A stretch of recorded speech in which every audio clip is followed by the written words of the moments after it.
ുമുള്ള എന്നോടും നിങ്ങളോടും പ്രാർത്ഥിക്കുവാൻ പ്രപഞ്ചനാഥനായ സ്രഷ്ടാവ് കൽപ്പിച്ചിരിക്കുന്നത്? എന്തുകൊണ്ടാണ് ആദം, നൂഹ്, ലൂത്ത്, ഈസ, മൂസ അലൈഹിമുസ്സലാം, മറ്റു പ്രവാചകരെല്ലാം, അന്ത്യപ്രവാചകൻ മുഹമ്മദ് നബി സല്ലല്ലാഹു അലൈഹി വസല്ലമയും എല്ലാം സ്രഷ്ടാവിനും സൃഷ്ടികൾക്കുമിടയിൽ ഇടനിലക്കാരെ ഉണ്ടാക്കാതിരുന്നത്? എന്തുകൊണ്ടാണ് അവർ മരിച്ചവരോടും ജീവിച്ചവരോടും പ്രാർത്ഥിക്കാതിരുന്നത്?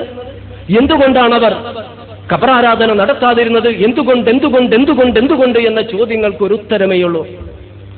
ഏകനായ സ്രഷ്ടാവിനെ മാത്രമേ നമുക്ക് ആരാധിക്കുവാനും അവനോട് മാത്രമേ പ്രാർത്ഥിക്കുവാനും അവനോട് മാത്രമേ ദൈവിക സഹായം തേടുവാനും പാടുള്ളൂ. ഇതാണ് പ്രമാണങ്ങളിൽ നിന്നും നാം മനസ്സിലാക്കേണ്ടത്. അള്ളാഹു വിശുദ്ധ ഖുർആനിൽ ചോദിക്കുന്നില്ലേ, ആകാശഭൂമികളെ സൃഷ്ടിച്ചതും അതിൽ നിന്നും മഴ വർഷിക്കുന്നതും അതിലൂടെ മൃതഭൂമിക്ക് ജീവൻ നൽകുന്നതും അതുവഴി ഭൂമിയിലെങ്ങും ജീവജാലങ്ങളെ വ്യാപിപ്പിക്കുന്നവനും കാറ്റിന്റെ ഗതി നിയന്ത്രിക്കുന്നവനും കാറ്റിനെ കൊണ്ട് ഭൂമികൾക്കിടയിൽ ആകാശഭൂമികൾക്കിടയിൽ മേഘങ്ങളെ നിയന്ത്രിച്ചു നിർത്തുന്നതും ആരാണ്?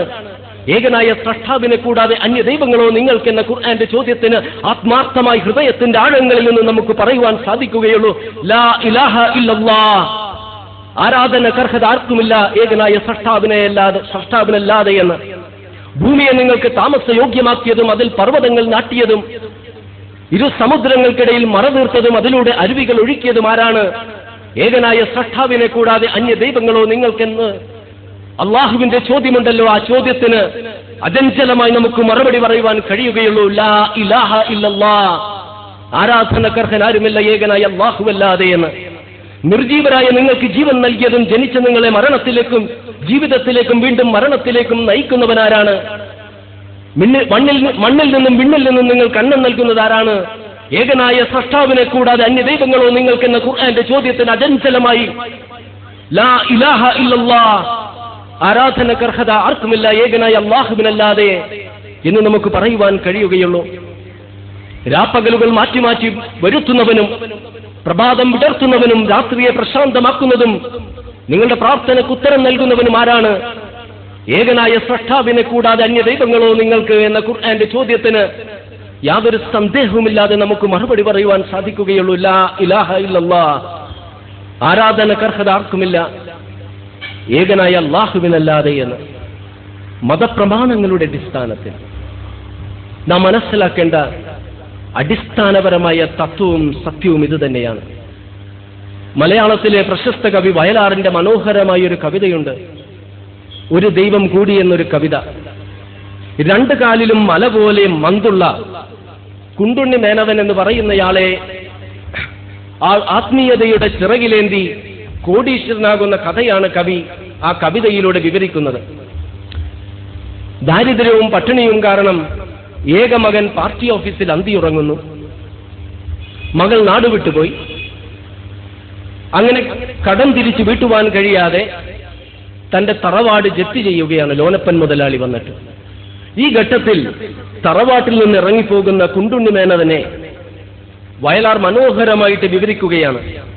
ഒറ്റക്കിറങ്ങി നടന്നു വഴിയിലേക്കൊപ്പം നടക്കുവാൻ തന്നിഴൽ മാത്രമായി, മുൻപിൽ കിഴക്കോട്ട് നീളും നിഴലിന്റെ പിന്നിൽ നിഴൽ പോലിറങ്ങിത്തിരിക്കവേ അത്തറ വാട്ടിലീ ജന്മസ്തു മന്തുകാൽ കുത്തുമെന്നോർത്തില്ല കുണ്ടുണ്ണി മേനവൻ. ആ തറവാട്ടിൽ ഇനി ഒരിക്കലും മന്തുകാല് കുത്തുവാൻ കഴിയുമെന്ന് കുണ്ടുണ്ണി മേനവൻ ഓർത്തില്ല. അങ്ങനെ ഇരിക്കെ അയാളിൽ നിന്നും വസ്തു വാങ്ങിയ ലോനപ്പൻ മുതലാളി തൊഴിലാളികളോട് സർപ്പക്കാവ് മുറിക്കുവാൻ ആജ്ഞാപിച്ചു.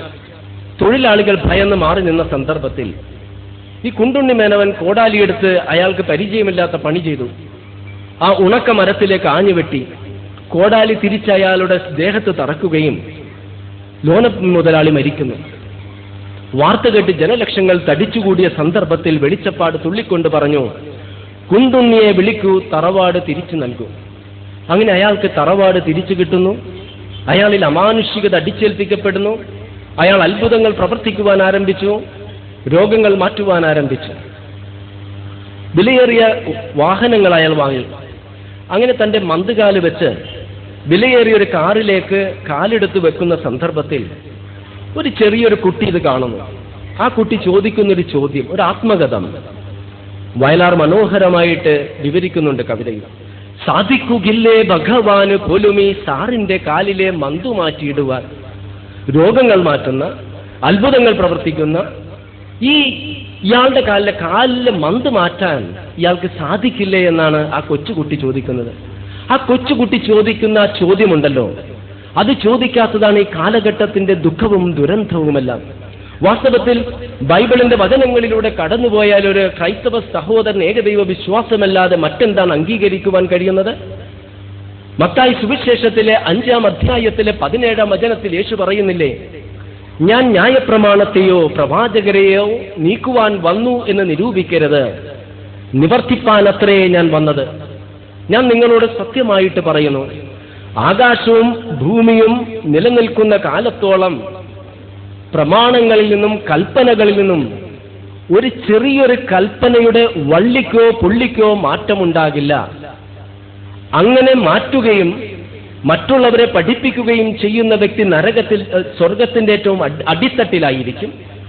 മറിച്ച് പ്രമാണങ്ങളെ പിന്തുടരുകയും അങ്ങനെ പഠിപ്പിക്കുകയും ചെയ്യുന്ന വ്യക്തി സ്വർഗത്തിൽ ഏറ്റവും ഉന്നതമായ സ്ഥാനത്തായിരിക്കും. ബൈബിളിലെ ആവർത്തന പുസ്തകത്തിലെ 5-ാം അധ്യായത്തിലെ 7-ാം വചനത്തിൽ കൽപ്പനകളിലെ പ്രഥമമായ കൽപ്പന കാണാം. യഹോവ പറയുകയാണ്, കേൾക്ക, ആകാശത്തിലോ ഭൂമിയിലോ വെള്ളത്തിലോ ഉള്ളൊരു വസ്തുവിന്റെ രൂപം ഉണ്ടാക്കുകയോ അവയെ സേവിക്കുകയോ അവയെ നമസ്കരിക്കുകയോ അരുത്. യേശു പഠിപ്പിക്കുന്നു.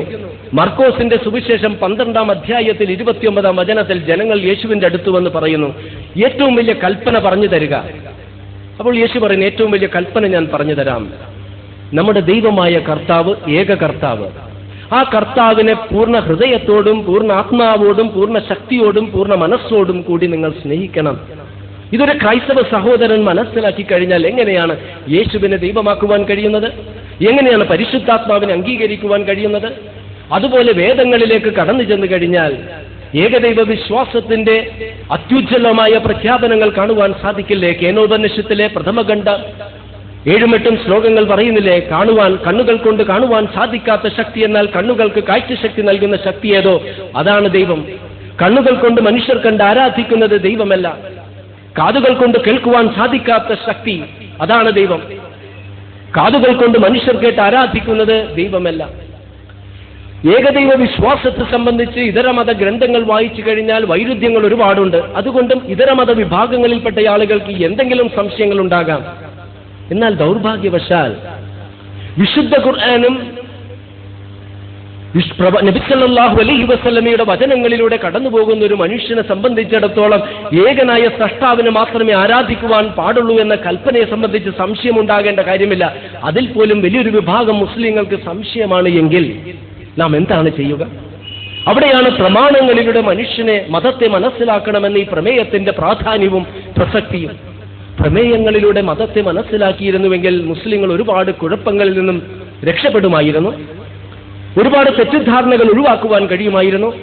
മറ്റുള്ളവർ മതത്തെ ഇസ്ലാമിന്റെ അടിസ്ഥാന പ്രമാണങ്ങളിലൂടെ മനസ്സിലാക്കിയിരുന്നുവെങ്കിൽ മാധ്യമങ്ങൾ ഒരിക്കലും ഇസ്ലാമിനെതിരെ ഇത്തരത്തിലുള്ള രൂക്ഷമായ വിമർശനങ്ങളും നുണപ്രചരണങ്ങളും നടത്തുമായിരുന്നില്ല. പ്രമാണങ്ങളിലൂടെ ഇസ്ലാമിനെ പഠിക്കുന്ന ഒരു മുസ്ലിമിന് പോലും ഭീകരവാദിയും തീവ്രവാദിയുമാകുവാൻ കഴിയില്ല. എങ്ങനെയാണ് ആകുവാൻ കഴിയുന്നത്? മൻ ഖതല നഫ്സൻ ബിഗൈരി നഫ്സിൻ ഔ ഫസാദിൻ ഫിൽ അർളി ഫകഅന്നമാ ഖതല അന്നാസ ജമീഅ വമൻ അഹ്യാഹാ